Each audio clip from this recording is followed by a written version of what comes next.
жарым бетін көріп қоя бересіздер. Так, запись. Салам достор, мен атым Мирлан Батырханов. Бүгін біз мына тармақтық маркетинг арам болса, анда неге сіз ар күні ақысыз жасап жүресіз? Бұл ішті жасап атасыз, дүкенде, ресторан, кафеге барған сайын сіз бұл ішті жасап атасыз. Ақысыз жасап жүресіз. Сізді ешкім сұранған жоқ, сіз жасап берші деген жоқ, жаса деген де жоқ, бирок сіз ошол тармақтық маркетинг сияқты ішті жасап жүресіз. Ақысыз. Өз ықтиярыңызбенен, өз қалауыңызбен жасап жүресіз. Тармақтық маркетинг ішін жасап жүресіз. Арам болса да жасап атасыз. Эмнеге андай болуп атат? Азыр түшүндүрүп берем. Алгач мен бул видеону түшүндүрүп берүүдөн мурун бир аз кичине сиздерге бир эки түшүндүрмө берип кетсем, Кыргызстанда тармактык маркетинг арам деген өкүм чыгарылган, бул муфтият тарабынан. Бирок ал өкүмдө аябай көп каталарды мен адис катары бул тармакта көп жылдан бери иштейм, мен көп жылдан бери иштеген ишкеримин. Тармактык маркетингден нолдон бизнес баштап, нолдон эч кандай акчам жок болчу. Жөнөкөй карапайым жөнөкөй адамдардын арасында жүргөн адам болчумун. Жада калса 1000 сом жок болуп, биз 1000 сомго ошол өзүбүздүн мен келинчегим, жубайым Дариянын цепочкасын сатып, ошол продукцияга киргизип, ушул бизнести баштаганбыз. 1000 сом менен баштаганбыз. Азыркы учурда биз 4 бизнестин ээсибиз жана миллионербиз. Ушул бизнес жардам менен көптөгөн, миңдеген, жүздөгөн адамдарга өз турмушун жакшы жакка өзгөртүүгө түрткү берип, салым кошуп, билимибизден бөлүшүп, ушул бизнес менен бөлүшүп, ушул бизнестин жардамы менен көптөгөн адамдар карыздарын утуп алышты, көптөгөн адамдар бизнестерин куруп алышты жана өз турмушун жакшы жакка өзгөртүп алышты. Азыркы учурда өздөрү кыялданган жашоодо жашап жүрүшөт. Ушул бизнестин жардамы менен. Бирок көпчүлүк адамдар тармактык маркетингде иштебесе дагы азыркы учурда тармактык маркетингдеги ишти жасап жүрүшөт. Өздөрү билбестен арам ишти жасап жүрүшөт. Эмнеге аны жасап атышат? Азыр биз бул боюнча бул маселе сүйлөшүп кетебиз. Бул фатва маселеси боюнча дегеле тармактык маркетинг, сетевой маркетинг бул арамбы же адалбы, бул темада мен тынбай видеолор жасап атам. Бул боюнча мен адис катары өзүм көп жылдан бери иштегендиктен жана каржы, мыйзамсыз каржы пирамидалары, мыйзамсыз жашыруун каржы пирамидаларына каршы күрөшүү иштерин да жасап келдик. Канчалаган бул темада видеолор жасап келдик. Канчалык адамдарды ошол элди алдап аларды карызга батыруудан сактап калуу үчүн көптөгөн видеолор жасаган. Каржы пирамидасын кантип айырмаса болот, финанс пирамидасын кантип айырмаса болот. Ушул сыяктуу көптөгөн видеолор жасап чыккан. Ошол видеолордо кызыгып бир көрүп койсоңуздар болот. Себеби дегенде сиз ошондо мошенниктердин колуна түшпөйсүз. Демек, ушундай өзүм жөнүндө айтып кетсем кыскача ушундай. Негизинен азыркы учурда эмне үчүн муфтиятта мындай дашуулар болуп атат? Албетте алар маркетинг, бизнес, менеджмент темаларында алар адистиги жок. Алар шариятты билишет, бирок бизнес темасын билишпейт. Экономика, маркетинг, менеджмент темаларын билишпейт. Ошон үчүн алар үстүртөн карайт дагы түшүнүп түшүнбөстөн бирок өкүм чыгарып атышат. Бул эмне окшош? Мисалы үчүн кимдир айтышы мүмкүн, сен шариятты эмнеге аларга үйрөткөн аракет кыласың? Жок, мен аны шарият боюнча бул жакта бир сөз сүйлөбөйм. Бирок шариятта айтылган маселе бул жакта бар деген сөзүн, шариятта тыюу салынган маселелер бул жакта бар деген сөзүн ошол жерде ушул барбы жокпу мен адис катары көрсөтпөй алам. Бул эмне окшош? Мисалы үчүн эгерде адамдар элестетиңиздер, шариятта мисалы үчүн бул жongодан мисалы үчүн кир жугуч машина же болбосо космоско учуучу учагыбыз жазылган болсо, анда аны көрбөгөн адам бул эмне жөнүндө айтып атат деп түшүнбөйт эле да. Кир жугуч машина бул кандай, эмне болду дегенде түшүнбөйт маселе. Ал сүрөттөрдө бул кир жугуч машина айтып атат деп деген тыянакка келбейт эле. Түшүнүксүз бирдеме жазылыптыр деп түшүнбөй калмак да. Эмнеге? Ал теманы ал билбейт, көрбөгөн. Бирок кир жугуч машинаны көргөн адам, ушул жакта Куранда, шариятта жазылган турбайбы деп таң калат туурабы? Ошол сыяктуу эле, демек эмне? Ошол теманы билген адам шариятта эмне жазылганын түшүнөт. Билбеген адам сонун жазылса дагы түшүнбөй тура берет. Азыркы учурда ошол көрүнүш болуп атат. Тармактык маркетинг темасын билбеген адамдар бул боюнча өкүм чыгарып атышат. Түшүнүгү жок адамдар. Албетте ошол сыяктуу адашуу болуп атат.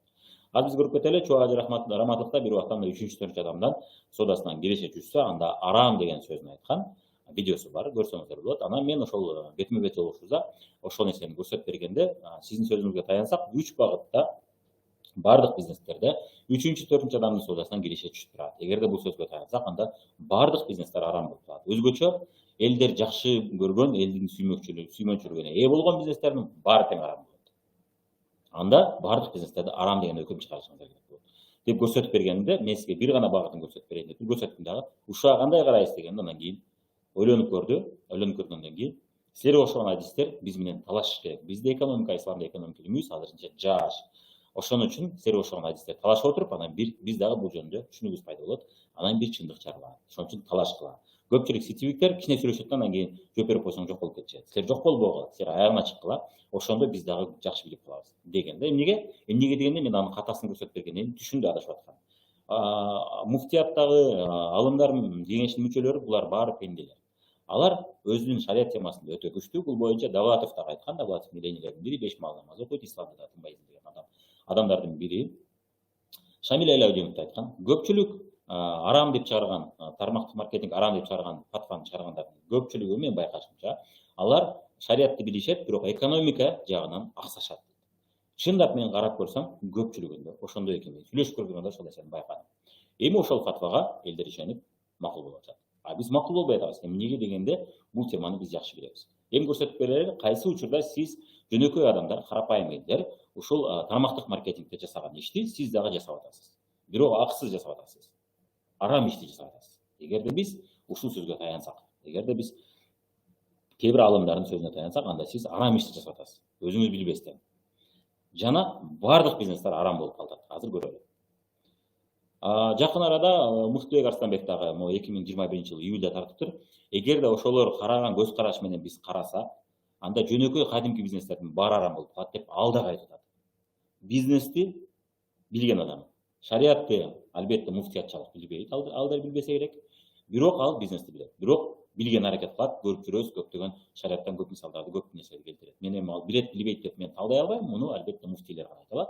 Бирок мындай байкашыбызча эки жактын бирдей билген аракет кылган адам, бирок бизнесте тажрыйбасы көп. Көптөгөн адамдарды ишкердүүлүккө үйрөтүп, өзү дагы ишкер. Бул адам өз ишкерчилик кылып жүргөн адам. Эгерде муфтияттан дагы ошол алымдар мүчөсүнөн өздөрү бизнес кылып иштеп жүргөн, маркетинг темасын изилдеп, менеджмент темасын изилдеп жүргөн муфтийлер болсо, ошолор айтса да түшүнөбүз. Шамил Элаудинов ошолордун бири. Ал дагы өзү финансы маселесинде тынбай сабактарды окуйт, өзү финанстык жактан миллионер, акча табышты, акча жасашты билет. Ошол эле да шариятты билет. Мына ушундай адамдардын эгерде өкүмүн уксаңыз, алар айтып атат, тармактык маркетингдин адал түрү болот, арам түрү болот деп атат. Ал эми бул теманы билбеген адамдар бир гана түрү болот, арам, бардыгы бул арам деп атышат. Эмнеге? Түшүнүп жетпеген. Азыр биз ошону көрсөтүп берели. Мисалы үчүн кандай ишти сиз жасап жүрөсүз акысыз. Мисалы үчүн сиз кандай бир дүкөнгө же кандай бир стоматологко бардыңыз, докторго келдиңиз, анан ал сиздин ден соолугуңузду жакшыртты же тишиңизди сонун кылып жасап берди, сизге жакты. Сизге жаккандан кийин сиз эмне кыласыз? Сиз досторуңузга айта баштайсыз. Айта баштайсыз. Мисалы үчүн айталы, Айгеримге айттыңыз. Айгеримге айттыңыз, Айгерим дагы укмуш сонун экен, мага жактабай, же балаңыз алып бардыңыз, тишин сонун алып берди, ошол жака алып барсаң болот деп кеңеш бердиңиз. Айгерим сиздин досуңуз же таанышыңыз барып тишин жасатты алда. Стоматологко мисалы үчүн. Тишин жасаткандан кийин ага да жакчы болсо кызматы, ал дагы өзүнүн досуна айталы, Мадинага айтат. Мадина болсо өзүнүн таанышына айталы, бир Айгүлгө айтат. Айгүл өзүнүн таанышы айталы, Медерге айтат. Ушинтип отуруп биз өзүбүздүн таанышыбыздарга ошол стоматология жөнүндө маалымат берип, кардарлар жөнөтүп атабыз. Ар бирибиз өзүбүз канчалык жактырсак, ошончолук деңгээлде мыктап кардар жөнөтүп атабыз. Ошол дүкөндүн ээсине биз соода алып келип атабыз. Ошол дүкөндүн ээсине биздин соодабыздан жана биздин тааныштарыбыздын соодабыздан киреше түшүп атат. Биз жашообузда деги эле койчу, кандай мисал албайлы, бардык жерде ушул тармактык маркетинг сыяктуу ишти жасап атабыз. Кандайча бир тууганчык сыяктуу, сонун бир киночу, азыр Аяш деген кино чыгып атат, бүт жерде жарыя жасап атышат. Ошону көрдүңүз, укмуш сонун экен, чындап эле сонун кино экен, баргыла деп айттыңыз, сиздин тааныштарыңыз бар деп. Кандай бир айталы, бир дүкөндү мактайбыз, Фрунзе болобу, Глобус болобу, Пятерочка болобу, сиз ошону мактап айтып бердиңиз. Кандай бир айталы, Black Star Burger болобу, же Макдоналдс болобу, же KFC'ге бардыңыз, дагы алгачкылардан болуп, сонун экен, мага жакты, кружкасын жеп көрсөң деп тааныштарыңызды чакырдыңыз, конок кылдыңыз, же чайханага чакырдыңыз, алар дагы жеп көрүп, алар дагы тааныштарын чакырды. Села дагы ошондой, мисалы үчүн, ушул сыяктуу көптөгөн дүкөндөр биз өзүбүз кандай бир акция болуп атса, Селада сонун арзандатуу болуп атып, балаңдарыңа сонун жакшы сапаттагы кийимдерди ошондой баада алып койсоң болот. Же болбосо арзандатуу болбой атса, жаңы коллекциясы келиптир, мен балама ушундай алдым деп мактап көрсөтөсүздөр. Эч ким суранбаса деле. Ошентип биз дайым ооз-эки жарыя жасап жүрөбүз. Ооз-эки жарыя жасап жүрүп, көптөгөн кардарларды жөнөтөбүз, биздин тааныштар кардарларды жөнөтөт. Тармактык маркетинг ушунун негизинде түзүлгөн.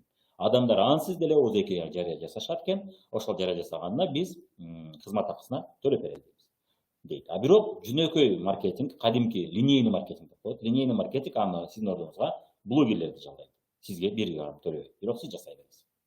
Тармактык маркетинг ушул идея үчүн гана киреше. Башка жерде сиз тармактык маркетингди иштеп атасыз, бирок акысыз иштеп атасыз. Бирөөгө иштеп берип атасыз, алар сиздин кызмат акыңызды жасаган үчүн чөнтөгүнө салып коюп жыргап жүрүшөт. Бизнестердин ээлери. А сиз акысыз иштеп берип атасыз.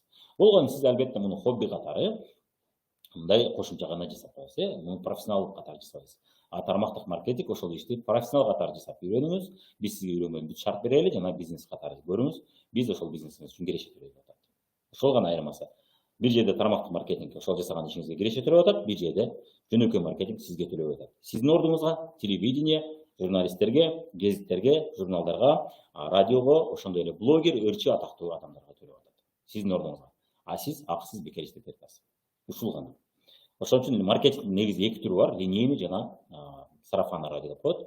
Тармактык маркетинг ошол сарафанный радионун негизинде түзүлгөн.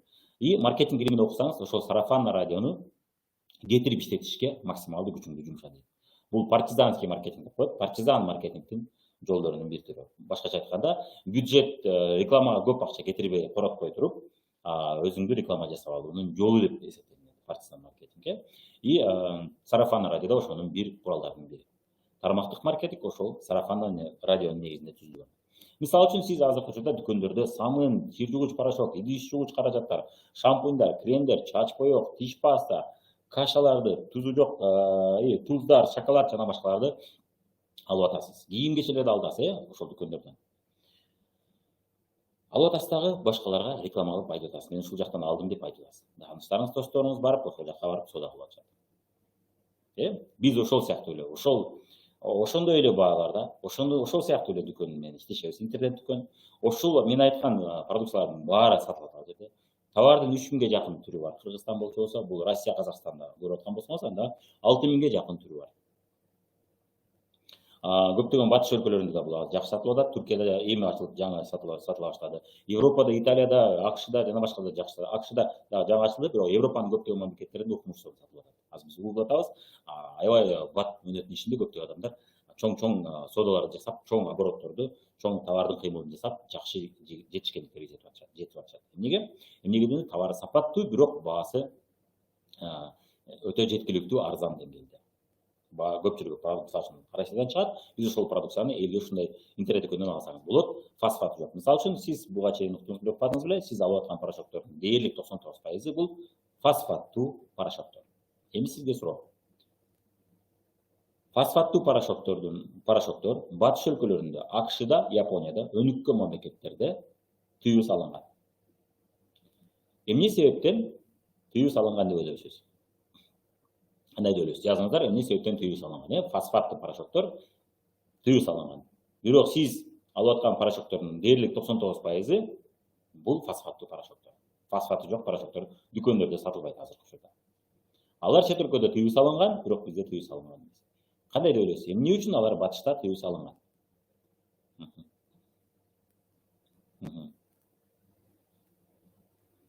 Так, суроолоруңузга азыр видео бүткөндөн жооп берип кетебиз. Так, мен жообуңуздарды күтпөйүн, анда зыян болсо керек. Эң туура зыян. Эң туура айттыңыздар. Зыян болгон үчүн тыюу салынган. Ал зыян болуп эсептелет. Тери ооруларын алып келет, экзема оорусун алып келиши мүмкүн, аллергия оорулары жана эң коркунучтуусу рак ооруларын алып келиши мүмкүн, онкология ооруларын алып келиши мүмкүн. Бирок бул жөнүндө эч бир ТВ, эч бир блогер бул жөнүндө сайрап чыккан жок. Эмнеге дегенде, бул азыркы учурда бул тренд эмес. Эмне үчүн тыюу салбайт бизде деген суроого YouTube'дан көрсөңүз болот, изилдөөлөр бул боюнча бар. Көз карандысыз журналисттер бул боюнча изилдөө жасаган. Ошол изилдөөлөрдү көрсөңүз, анткени дегенде кир жугуч порошок кымбаттап кетет, эл көтөрө албай калат, ошон үчүн тыюу салбайт деген чечимге келип атышат. Билбейм, андай эмеспи, бирок биз иштешип аткан компаниядагы кир жугуч порошоктор ошол дүкөндүн баасында. Сиз алып аткан фосфат порошоктун баасы менен биз интернет дүкөндөн алып аткан фосфаты жок порошоктун баасы бир. Биздин порошок Германиядан чыгат. Бул мен сизге бир гана продукциянын мисалын келтирем. Бул ошол аябай көп продукциялар бар. Бирок ошолорду жарыя кылуунун жолу кимдир бирөө телевидение аркылуу жарыя кылат, кимдир бирөө кардарлар аркылуу жарыя кылат. Биз кардарлар аркылуу жарыя кылган тармактык маркетингде иштейбиз. Ошол биз жарыя кылган үчүн, биз кардар алып келип берген үчүн бизге кызмат акы төлөйт. Блогердин ордуна блогерге төлөбөйт. Ортомчулар, базарда отургандар бүт оптом, мисалы үчүн кимдир бирөө чет өлкөдөн алып келет, анан чет өлкөдөн бишек алып келгенден кийин оптом кимдир бирөө аны Ошко же айталы Караколго алып келет, андан кийин аны кимдир бирөө Баткенге алып кетет, Баткенден анан Баткендин бир айылы айталы бир Исфана алып кетет. Исфананан дагы бир кичинекей айылына бирөө көтөрүп алып кетет. ортомчулар толтура ортомчулар үстүм бага кошуп атат, натыйжасында баасы кымбат кетип атат. Ошол ортомчуларды тармактык маркетинг жок кылды дагы. Аларга мен төлөбөйм, алар үстүнө кошпосун, себеби алар контролдобойт, алар орто жолдо поделкада киргизилет деп туруп, эмне деп атат? Мен андан көрө мен менен түзмө-түз иштешкиле, менин сайтыма заказ бергиле, мен өзүм жеткирип берем силерге. Биздин ачкан офистерибизден аркылуу алып аласыңар. Биздин фирменный дүкөндөрүбүз алар көп жагынан выгодный болот дагы, ошол дүкөндөн алып алсаңар болот дейт. Кадимки дүкөн аркылуу биз сатпайбыз деп атат. Бул болгон эмне атат? Кадимки бизнестин сатуу жолунун башкача формасы. Башкача формадагы сатуу жолу рекламанын башкача формасы болот. А так бул деле ошол эле бизнестин бир түрү. Ошол товарларды элге жеткирүүнүн жолу. Эгерде эптебир элди алдап, элдин алдап акча жыйноо болсо, анда менимче 3000 товардын 3000 продукциянын 3000 түрүн чыгарып отурмак эмес биринчиден, экинчиден базарда 23 жылдан бери иштемек эмес. Бирок биз билебиз, 50 жыл 60 жылдан бери иштеп келген тармактык маркетинг компаниялар бар. Алар дагы мынчалык көп иштеп тура алмак эмес. Сөйдөгөндө жалгандын негизинде бизнес тура албайт. Арамдын негизинде бизнес көпкө чейин барбайт. Тез эле кыйрап кала берет.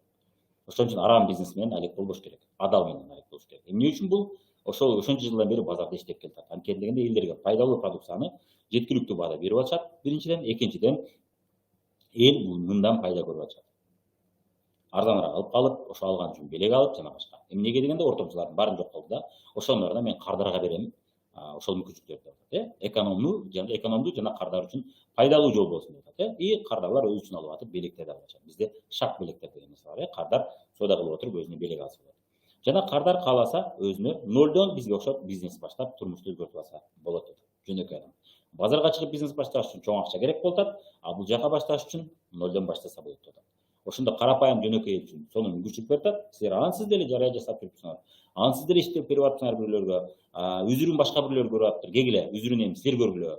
Каякта бир ырчылар, блогерлерди көрөр берсең, силер үзүрүн көргүлө деп туруп, ошондой мүмкүнчүлүктү берип атат. Ошол реклама жасаган ишиңиздер үчүн профессионалдуу жасаңыздар. Соода көп болгон сайын силерге ошончолук көп төлөп берем деп. Демек, кадимки дүкөндөр белектерди бербей атат. Кадимки дүкөндөр арзандатуу 20% арзандатуу андай бербейт. Мен андай уга элекмин. 2%, 3%. Биздин дүкөн 20% арзандатуу берип атат. Бирок бул оптом дүкөн. Кийинки нерсе, кадимки дүкөндөр жеткирип бербей атат. Сизге жакын жерге сиз өзүңүз барышыңыз керек болот. Мисалы үчүн бизде ошто 2 жерде гана бар. 3 адаштым кечиресиздер. Фрунде 2 жерде бар, Глобус 2 жерде бар. Ошол жака жакын болсоңуз жакын болсоңуз барышыңыз керек болот. А бизде көпчүлүк учурда жакынкы сиз жашаган райондордо офистер бар.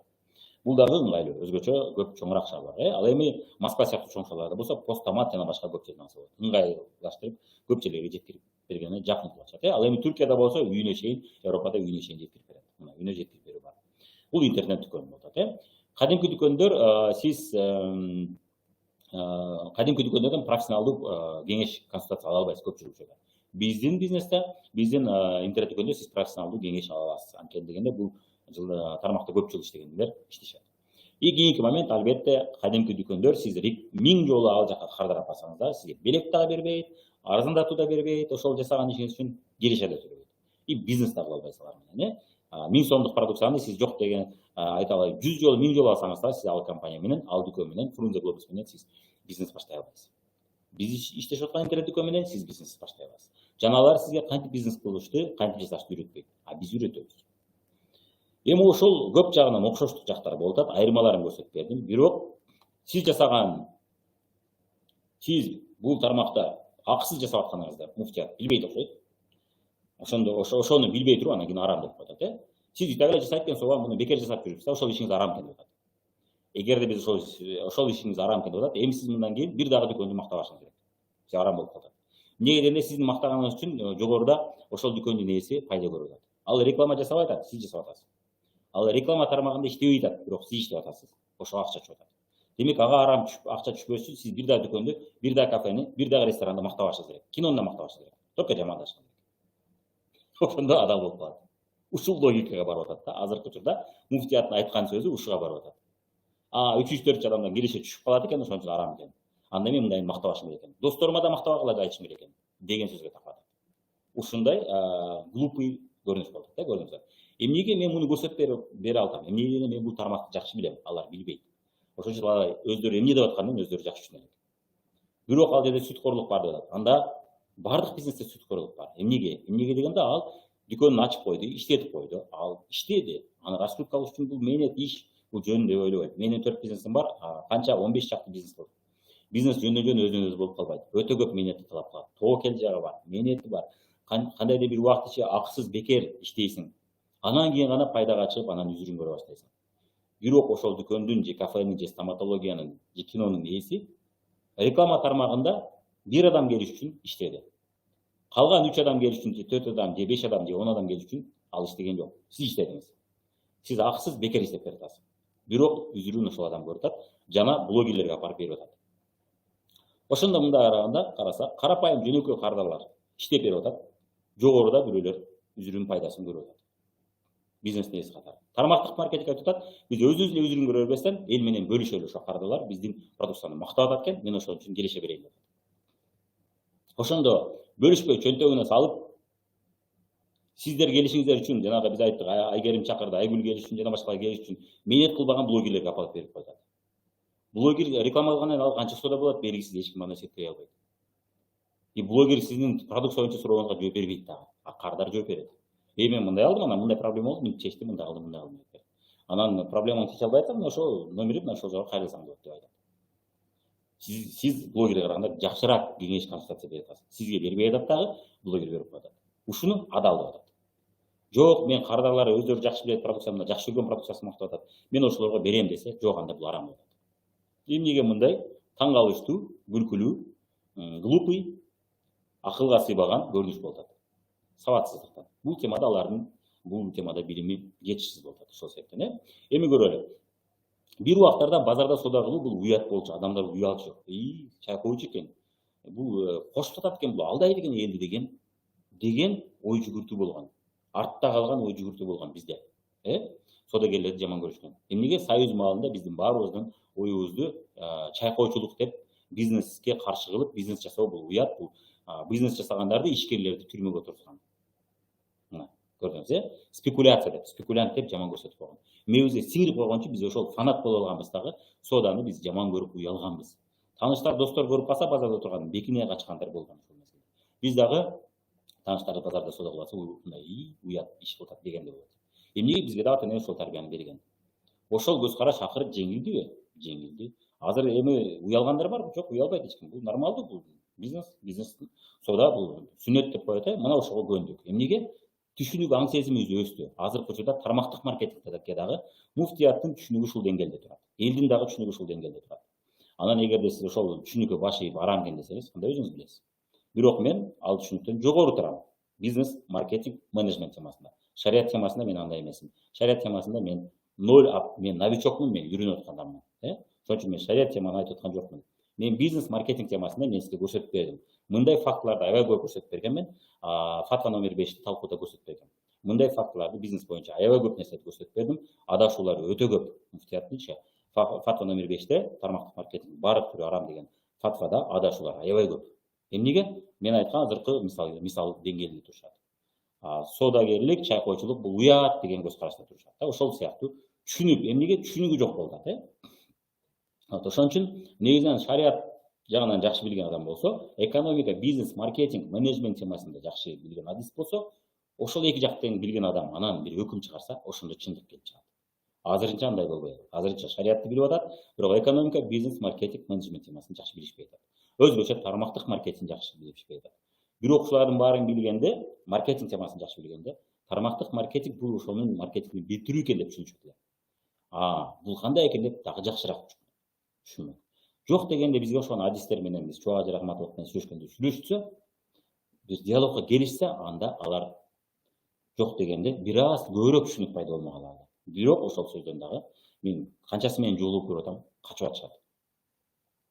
Кызыкчылык жок. Эмнеге дегенде бул суроонун маанилүү экенин дагы деле түшүнүш элек, адашып атканын дагы деле түшүнүш элек. Ошон үчүн мен силерге кайрылып кете турган нерсе, ошо мен видеолорду көп YouTubeга тартып киргизип атам. Мирлан Батырханов кыргызча кыр деген каналга. Ошол каналдагы видеолорду көбүрөөк бөлүшүңүздөр. Ошол дин башкармагандагы именно алымдар кеңешинде мүчөлөрү көрүп калышсын, ойлонуп калышсын деген максатта. Ойлонуп калышсын, жана биз менен диалогко келсин. Диалогко келбей атат алар. Мен анча дагы барып аракет кылып көрө беребиз, бирок диалогко келбей атат. Фатва номер 5 туура деген көз карашта жүрүшөт. Мен фатва номер 5-тин негизинде чечим чыгарасыз десем, ооба дейт. анда түшүнүктүү, анда мен даже аракет кылбайм деген түшүнүк болот. Эмнеге дегенде фатва номер 5 өзү туура эмес фатва болот. Эмнеге дегенде биринчи пунктунан эле көрөсүздөр, менде көптөгөн бул жакта видеолорум бар, көрүп чыгасыздар. Биринчи пунктунда эле адашуу болуп атат. Биринчи эле пунктунда 9 пункту албай туруп. А так 9 пунктун ар биринде таң калыштуу моменттер бар. Мен көп суроолорду бергем, көрүп чыксаңыз болот. Толук 1,5 сааттык 2 видеосу бар, көрсөңүздөр болот. Кааласаңыздар үзүндү биринчи пункт, экинчи пункт бөлүнүп кеткен, көрүп чыксаңыздар болот. Так, кеттик анда кийинки момент. Эми мына фатва номер 5ти мына көрөм десеңиздер, мына ушул видеону көрүп чыксаңыздар болот толугу менен, Чубак Ажы Раматовдун менен экөөбүздүн жолугушканыбызды мен айтып кеттим сиздерге. Силерге ошону адистер биз менен талаш керек деп атат, Мен эч кандай башка дин башкармалыгын же болбосо ислам динин жаман көрсөтүү максатым жок, туура түшүнүңүздөр. Менин максатым болгону адашуу болуп атканын көрүп туруп мен унчукпай тура албайм, мен айтыш элек. Адамдар ошол адашууга баш ийип турмуштарын өзгөртө албай калып кетип атышат.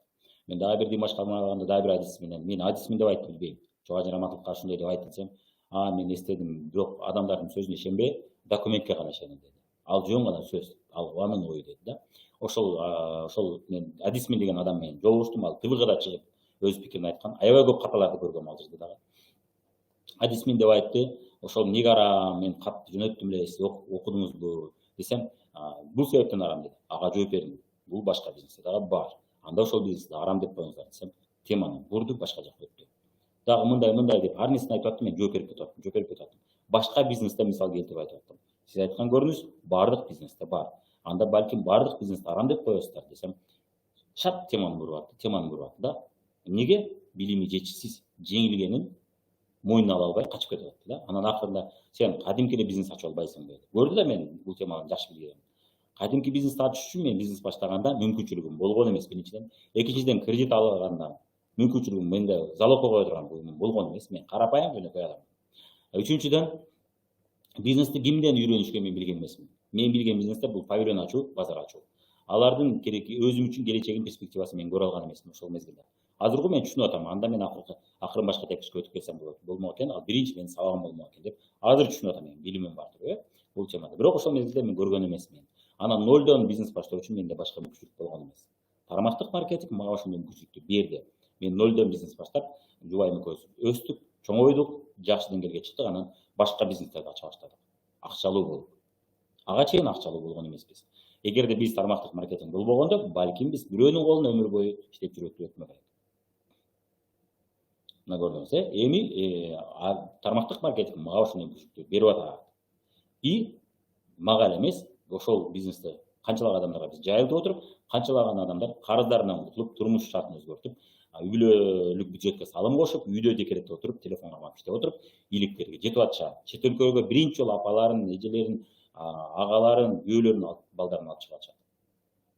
Ошондой сонун бизнес жасап атабыз биз. Мен ошол мезгилде артымда 70 миңдей адам катталган болчу. Мен 70 миң адамга жооп беришим керек. Бирок сиздин жообуңуз канааттандырарлык болбой атат. Сиз жооп бере албай атасыз жакшы менин суроолорума. Сиздин жөн куру далили жок, арам деген сөзүңүздү мен аларга айта албайм. Эмнеге дегенде сиздин айткан сөздөрүңүздүн көпчүлүгү адашуу болуп атат. Билим жетишпегендиктен болуп атат деп айтсам, сен менен талашкың келдиңби? Мен убактым жок, жана башка дей баштады. Мен анда оштон атайын келдим. Мага убактыңызды айтыңыз, мен атайын убактыңызды бөлүңүз 1 саат. Эгер сиз адис болсоңуз.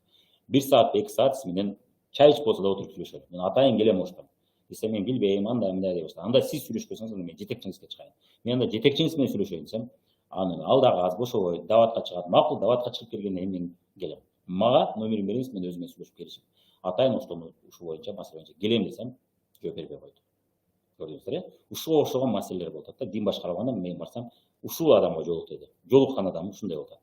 Эмнеге? Билим, сабаттуулук жетишпей атат бул темада, ошону осознанияга жете элек да, бизде чындап эле ушундай деген. Мына жанагы мисалдарды эми толук түшүндүрүп берели. Мисалы үчүн, дүкөнгө Айгүл келди, ал баннерди көрүп келди. Мисалы үчүн, дүкөндүн жанында жашайт, баннерди көрүп келди, сонун дүкөн экен, же бир стоматология, же болбосо бир кафе экен деп келип, ошол жердин кардары болуп, кызматты же товарды өзүнө сатып алды. Колдонуп көргөндөн кийин Айгүл жактырып өзүнүн таанышы Айданага айтты. Айдана өзүнүн таанышын Назгүлгө айтты, Мадина айтты, Мадина Берметке айтты. Биринчи, экинчи, үчүнчү, төртүнчү адам, бешинчи адам. Бешинчи адамдын соодасынан эми дүкөндүн ээсине киреше чыгып атат. Дүкөндүн ээси үйүндө жатышы мүмкүн, бирок ага киреше чыгып атат. Сүткорлук, эгер чукуп келсе сүткорлук деп айыптаса да болот. Бизнестин баардык түрүндө сүткорлук бар. Эгерде азыркы дин башкармалыгынын алымдар кеңешинин азыркы көз карашы менен барсак сүткөрлүк бар. Себеби алар бизнес темасын жакшы билбейт. Бирок мен сүткөрлүк жок деп айтам. Тармактык маркетингде да жок, кадимки бизнесте да жок. Эмнеге деген ошол үйүндө жатып акча табыш үчүн ал канча убакыт ал бекер иштеди. Өз убактысын киргизди, салым кылып акчасын кирген дейли. Акчасын киргизди, тобокелге барды, ошо бизнести курду, ошо бизнести жакшы деңгээлге чыгарды. Анан кийин анын командасы жакшы иштеп аткан үчүн адамдар анын кызматын же товарын мактап атат. Бирок кимдир айтышы мүмкүн, ал зато ошол товарды же кызматты жасап атат да, анын мээнети ошол да. Тармактык маркетингде мээнети ошол адамдар. Тармактык маркетинг деле ошол мээнетин жасап атат. Товарды жакшы чыгарып атат, жакшы сапатта чыгарып атат, маркетинг план деген системаны түзүп атат. Адамдарга иштеп нолдон бизнес баштап киреше табууга мүмкүнчүлүк берип атат. Алардын мээнети ошол.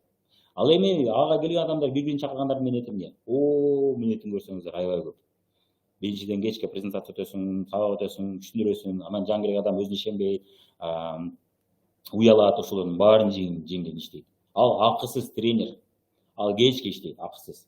Башка тренерге сиз барып сиз сабак алчу болсоңуз, сизге алдын ала ишиңиз колуңуздан келсе да келбесе алдын ала акчасын алып алат. Сиз алдын ала төлөйсүз сабакка. Ким болбосун, Мыкты Арстанбек болобу, Айжан Акылбек болобу, ким болбосун, сиз ошол сабагын алдын ала төлөп киресиз, акысын. Кийин ошонун сизге пайдасы тийбейби, аны эч ким сурабайт, бирок сиз алдын ала төлөйсүз. Тармактык маркетингде ошол ишинин натыйжасы болгондо гана соодадан киреше көрөт. Соодадан. Бирөөнүн акысынан эмес, ал адамдар өзү үчүн керектүү продукцияны алып, ошол сооданы ал уюштурду. Биз отдел продажда иштейбиз. Биз соода отделинде иштейбиз. Ошол мээнети үчүн алабыз. Ал мээнет өтө көп, эгерде иштеп чукуп көрсөңүз, түшүнөсүз. Чындап эле мээнет көп экен. Эгер мээнети аз болгондо, анда келген тармактык маркетингге катталгандардын баары байып кетмек. Бирок баары байыбайт. Мээнет кылган гана байып атат. Иштеген гана, чыдап аягына чыккан гана байып атат. Калгандар болбойт экен, колуман келбейт экен, кыйын экен деп кетип атышат. Эмнеге? Мээнети көп болгон үчүн. Ошол мээнетин көрбөй атабы муфтия? Билбейм, көрүп атабы, көрбөй атабы. Бирок сүткөрлүк деп атат. Мээнет бар жерде сүткөрлүк жок. Эгер тармактык маркетинг компаниялары сүткөрлүк үчүн акча төлөсө, анда товар кымбаттап кетет. Бул көрүнүш боюнча негизинен фатвада толугураак сүйлөшкөнбүз. Ошон үчүн мен бул теманы чукуп отурбайм. Азыркы темабыз негизги сиздер бул ишти жасап атасыздар, акысыз жасап атасыздар. Мына дүкөндө реклама алып жатасыздар. Бирок дүкөндүн ээсине ал үйүнө жаса да акча түшүп атат. Реклама тармагында ал бир гана Айгүл келиш үчүн иш жасады. Бирок Айдана, Назгүл, Мадина келиш үчүн иш жасаган жок. Ал ишти кардалар жасады. Эми тармактык маркетинг компаниясы айтып атат, и так эле ушул иш жасап атыптыр, ошол ишке биз төлөйлү деп атат. Же арзандатып берели, же белек берели деп атат. Көрдүңүздөр, кандайча берет жана башка сурайм десеңиздер, ушул видеону сиз менен ким бөлүшкөн болсо сурасаңыздар айтып берет. Кандай белек, кандай арзандатуу, кандай киреше төлөнөт, бул боюнча өзүнчө видеодо түшүндүрүп бериш керек болот. Эми ошол дүкөндүн ээси түшкөн кирешени чөнтөгүнө салып алат. Сиз менен кылып бересиз. Арамбы? Арам десе болот, ооба, чукуп келсе арам десе болот. Сүткөрлүк бар десе болот. Эгерде бул темада сабаттуулук жок адам болсо, ошентип айтат. Тармактык маркетинг учурунда дал ушул сыяктуу факта болот. Дал ушул сыяктуу сөздөр болот да. Менен кылбай атат, үстүндөгү 304-чү адам иштеп берген үчүн ал киреше алат. Сырттан караганда көрүнбөйт. Мына сиз сырттан караганда мен айткан нерсени көргөн эмессиз. Мен сизге адис катары буну көрсөтүп берип атам. Бул нерсе күндө болуп аткан нерсе. Ар бир бизнесте болот бул. Эми ошол түшкөн кирешени кимдир бирөө мен бизнесимди чоңойтоюн, кардарымды көбөйтөйүн деп ММКга барат. Массалык маалымат каражаттары. Телевидение, радио, журнал, гезиттерге барып акчасын берип реклама берет. Же болбосо жылдыздарга, актер, ырчы, спортчуларга берет акча. Мына мени жарыялап берет. Азыр мисалы үчүн Валентина Шевченко баса Легенда Шоро компаниясынын суусу Легенда бизнес лимитибиз Дубайда сатылган жатат. Ошону реклама жасоо үчүн Валентина Шевченко жарыяга рекламага чыгат. Кандай сонун? Мына ошол сыяктуу реклама акча кетирет. Эми сизге суроо, ошол жылдыз, ошол ырчылар, ошол ТВлар, ошол мактаган товарын өздөрү колдонобу? Колдонбошу мүмкүн, көбүнчө. Колдонушу мүмкүн. Көбүнчө бирок колдонушпайт. Өздөрү жактырабы? Жок. Жактырбашы да мүмкүн. Жактырышы да мүмкүн. Бирок ал шарт эмес сөзсүз. Алар акча үчүн гана мактап атат. Кийинки нерсе, телевидение реклама жасап атат. Ал соода үчүн алатабы? Жок. Ал минутасын алат. Мен реклама кылып бердим, мага соодаң болобу, болбойбу, соодам көбөйдү, мага барбир. Мага минутасын төлөп кой деп акчасын алат. Алдын ала алып коет. Тармактык маркетинг учурунда ошолордун ордуна мен буларга азыраак төлөйүн. Себеби телевидениенин рекламасын мен эсептей албайм. Эсептей албайсыз. Телевидениеде реклама кылдыңыз, канча адам сизге кайрылды, ошол рекламаңыздын пайдасы тийдиби, тийбейди эсептей албайсыз. Божомол, гарар биринчи пункт. Фатванын биринчи пункту. Белгисиздик, менен акча сатып алат. Анда телевидениедагы белгисиздик бар экен, гараж бар экен, себепсиздерге рекламалык адам билбейт, эсептей албайт экен. Бул арам деп жазып коюңуздар. Белгисиздик көп жерде бар. Гараж дегенчи, белгисиздик. Тобокел болсо бизнестин бардыгында бар. Бул боюнча мен видео чыгаргам, көрүңүздөр. Тобокел бардыгында бар. Бирок ошол тобокелге барышат. Жылдыздын рекламасынан канча адам кайрылды, аны эсептеш кыйын. Болгону интернетте таргет деген бар, контекстный реклама деген бар. Ошолор аркылуу эсептесе болот. Интернетте гана канча адам кайрылды, канча адам сайтка басты, канчалаган клик кылды, канчалаган адам көрдү, канчалаган адам телефонубуз боюнча кайрылды. Мисалы үчүн Тугисте бар, карта боюнча, Тугисте биз колдонобуз. Ошол жерде эсептеп бере алат. Мен чындап акчамды саманга асманга учуруп атамбы, шамалга айдап атамбы, же чындап пайдасы келди ошо киргизген реклама киргизген акчамды деп көрө ала турган каражаттар аз эле. Биздин учурда тармактык маркетинг ошону көрүш үчүн бизди каттагыла деп атат. Силер каттасаңар биз көрөбүз ким канча соода кылганын, кимдин ким көп менет кылат, ким аз менет кылат, ошону биз көрө алабыз. Ошон үчүн каттагыла деп атат. Катталып аксыз биз иштеген компанияда. Ошо каттасаңар биз түшүнөбүз деп каттагыла деп атат. Эмне деп атат? Соодага жараша төлөйүн деп атат. Бул сүннөт, соодага жараша менетти жараша төлөйүн деп сүннөт. А бирок блогердин, ММК массалык маалымат каражаттардын чындап бизге пайдасы тийип атабы, тийбей атабы билбей туруп төлөп атат. Бул арам эмеспи? Ошол продукцияны колдонбой туруп, жакшы көрбөй туруп акча үчүн мактап. Бул арам эмеспи? А эгерде кардарлар өзү жактырган продукциясы менен иштешип, жактырган компаниясы менен иштегиси келсе, ал арам болуп калабы ошондо? Өзү жактырган. Ал жактырбаса башка компания тандайт. Көрүлө жүрөбүз. Мага продукцияңар төлөбөйт, мага монуктар келет. Мен ошо менен иштейм деп ошого компания иштеге кеткендер толтурат. Себеби алар тааныштарына мактайт. Тааныштарына жакпаган продукцияны мактагысы келбейт. Жакса мактайт, жакпаса жок, мен башка бир иштейм дейт. Көрдүңүздөр, А бирок блогер ылчы телевидениеден башка жакпаса да реклама кылат. Ошондо ал адал дагы анан жактырган кардарлар реклама кылса, ага келеши төлөп берсе, бул арам болуп калат ошондо. Кызыктай. Сабатсыздыктын белгиси, көрүп атасыз. Ошондо негизинен азыркы учурда иштеген башка болуп атат, үзүрүн көргөн, пайдасын көргөн башка болуп атат. Кадимки реклама системасында. Эгерде ушул сөзгө таянчу болсок, 304 адамдын келешесинен акча түшүрсө, бул арам деген сөзгө таянсак, анда бардык бизнестер арам. Өзгөчө элдин сүймөнчүлүгүнө ээ болгон, элдер жакшы көргөн, элдер мактаган продукциясы бар, же товары бар, же кызматы бар бизнестердин баары арам. Эмнеге дегенде аларды адамдар күндө макташат. Күндө мактап ал жакка кардар жөнөтүп. Алар арам болбош үчүн дүкөндүн оозунда бирөө туруп алып сураш керек. Кечиресиз, кайдан билип калдыңыз биз жөнүндө? Бул жөнүндө билип, бул аркылуу билип калдыңыз, фамилия ушундай, болду. Бул биз үчүн ошондой 3-3 адам экен. Сиз 4-чү адам болуп калдыңыз. Сиздин соодаңыз бизге түшүп атат, биз арам соода көрүп калдык, ошон үчүн болбой калат экен, биз сизди киргизе албайбыз бул жакка. Деш керек. Эмнеге дегенде, ал адам ким аркылуу билди, реклама кимдин рекламасы аркылуу билди. Ошол 3-чү адамдын рекламасы, жарыясы аркылуу билди 4-чү адам. Демек, дүкөндүн ээсине арам акча түшүп атат. Эгерде 3-4 адамдын соодасынан келише түшсө арам деген сөзгө таянсак, ушуга түртүп атат. Бул боюнча мен көбүрөөк түшүндүрүп бергем, негизинен дагы эмнелерге түртүп атат, бул боюнча көбүрөөк түшүндүрүп бергем. Мен бул жакта көп басым жасабай эле коеюн. Кааласаңыздар, кызык болсо көрсөңүздөр болот. Дагы көп нерсеге түртүп атат. Кедейди кедей бойдон калышка түртүп атат. Бул фатва ошого түртүп атат. Байый берсин, кедей бойдон кала берсин дегенге түртүп атат. Бул боюнча толугураак мен башка видеомдо айтып бергем. Мына мен биз айтып бергенде, мен тармактык маркетингде Айгүл келип колдонду, бирөө менен бөлүштү, ал соода кылды, ага тармактык маркетинг компаниясы же белек берип атат, же арзандатып берет. Бул боюнча толугураак мен башка видеомдо ушул темада 3-4 адамдын кирешесинен соода түшсө арамбы деген, бардык бизнестин баары арам деген видеомдо көрүп кетсеңиз болот. Кыска варианты бар, 14 мүнөттүк, жана 1 сааттык толук түшүндүрмөсү менен варианты бар. Экөөнү тең өзүңүз карап тандасаңыз болот.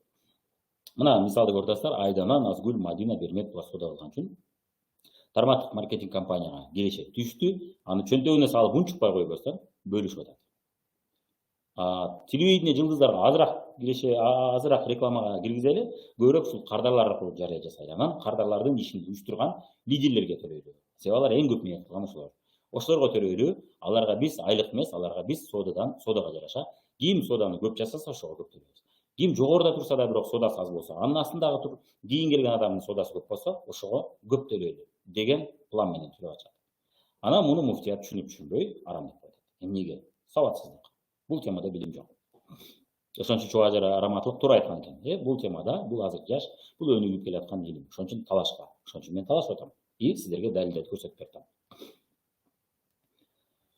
Ата 3-4 адамдын содасына кире түшүү үчүн өтө көп мээнет керек. Муну сиздер биздин сабактарды көрүп, мына иштеген адамдар менен сүйлөшсөңүздөр, түшүнөсүздөр. Эмне жасаш керек дегенде, узун тизмени көрсөтөт. Ошол 300, 400, 500, 10, 20 адам сода кылыш үчүн эмне кылыш керек дегенде, узун тизмени беребиз биз сизге. Ушунун баарын жасашың керек деп. Өтө көп мээнет.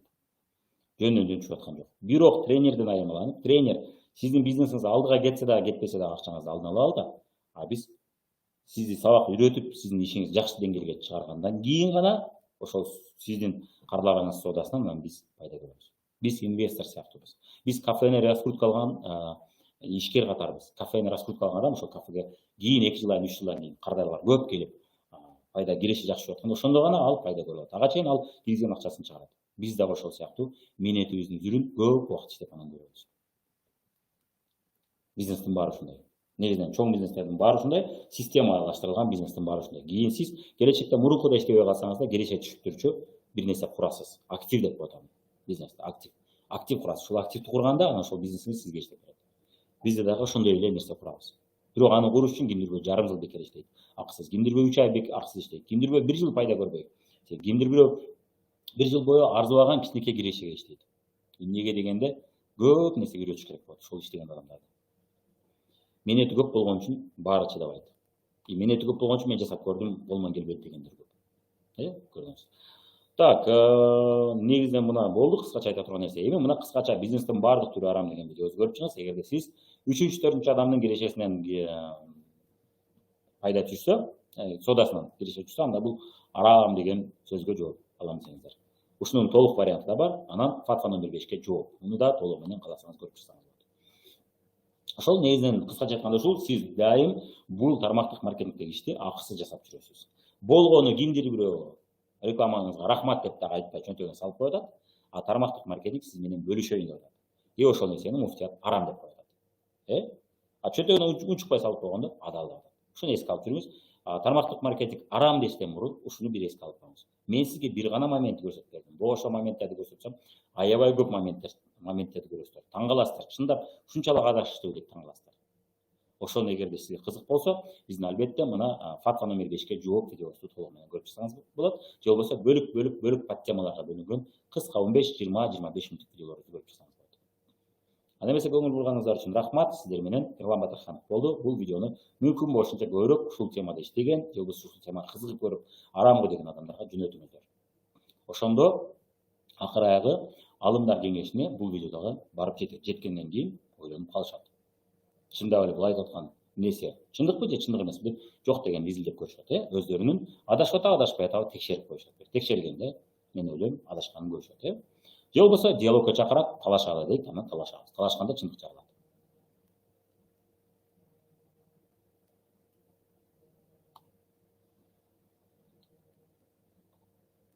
Так.